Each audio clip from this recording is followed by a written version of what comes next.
जी तो दोस्तों दोबारा से आपके साथ लाइव खुर्शीद जान आज अभी जो मैं आपको व्लॉग करने जा रहा हूँ वो गांव की मईशत पे, जैसे मैंने आपको बताया कि कैसे चला करती थी और किस तरीके से एकदम शहरों पे बोझ जिसका बड़ा, इन सारी चीज़ों को कैप्चर करना है ताकि हमारी आइंदा आने वाली नस्लें वो उनको एक मैसेज जाए, उनको एक यादगार के तौर पे ये सारी चीज़ आएँ कि हमारे जो पुराना कल्चर था वो कल्चर क्या था। अभी मेरी बैक साइड पे देख रहे होंगे कि ये जो एक छोटे छोटे गार से बने हुए हैं, छोटे छोटे से गार बने हुए हैं, ये गार नहीं है, ये बाकायदा जो है चकनी मिट्टी है, जिसको हम अपनी ज़बान में लस मिट्टी कहते हैं, यानी चकनी मिट्टी। इससे आप गाड़े भी तैयार कर सकते हैं, इससे आप मुख्तलिफ़ तरह के बर्तन भी तैयार कर सकते हैं, तंदूर भी तैयार कर सकते हैं। ये सारी चीज़ें जो है इस पे तैयार हुआ करती थी। और सबसे बड़े मज़े की बात है कि आज जितना सीमेंट का बोझ जो है सीमेंट इंडस्ट्री वालों की जो चांदी हो चुकी है, वो उसकी वजह क्या है ये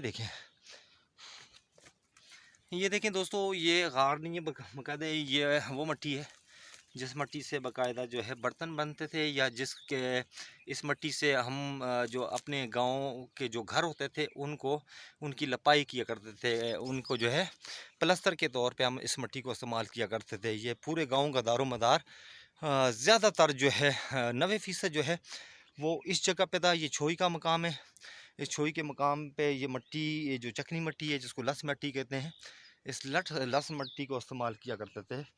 इससे जो है पूरी गांव की मईशत चलती थी, और जिसमें हमें ना तो ब्लॉक लगाने की ज़रूरत पड़ती थी, ना ही सीमेंट और बजरी की ज़रूरत पड़ती थी। ये सारी चीज़ें जो है सिर्फ यहीं के मकामी लोग इन्हीं पहाड़ों से पत्थर निकाल के अच्छी, यानी कि कम अज़ कम कोई 1.5-2 फुट चौड़ी दीवारें बनाया करते थे पत्थरों से।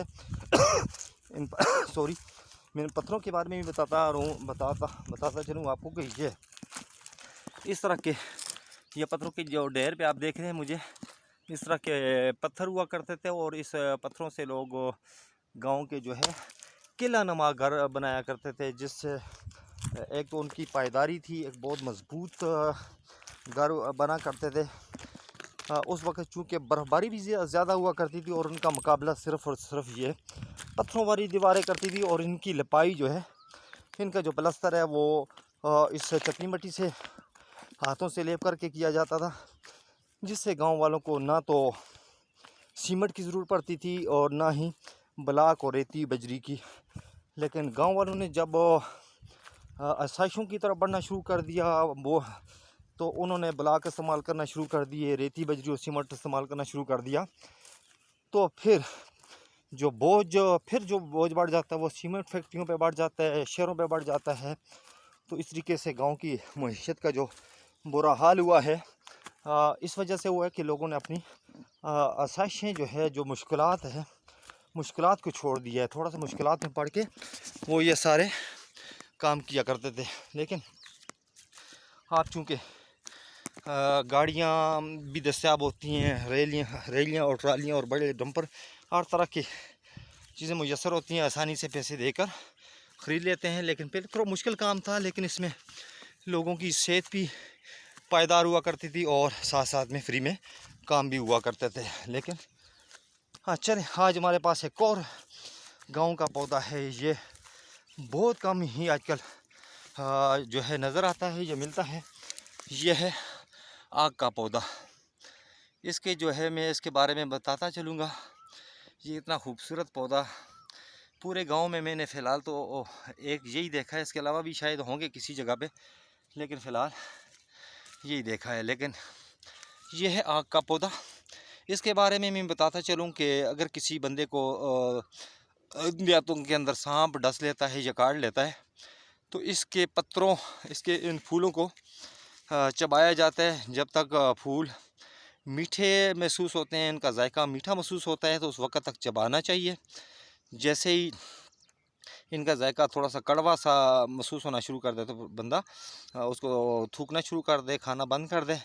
चूँकि ये ज़हर जो होता है, सांप का ज़हर या बिच्छू का ज़हर, इन ज़हरों का इनका ख़त्म करता है। इसके लिए बेहतरीन असीर है, इसको तस्खीर करता है इस ज़हर को। ये आग का पौधा है, बड़ा ही शानदार, बड़ा ही खूबसूरत छोई के मकाम पे एक खूबसूरत सी डेयरी पर एक टोबे पे बना हुआ ये खूबसूरत सा पौधा।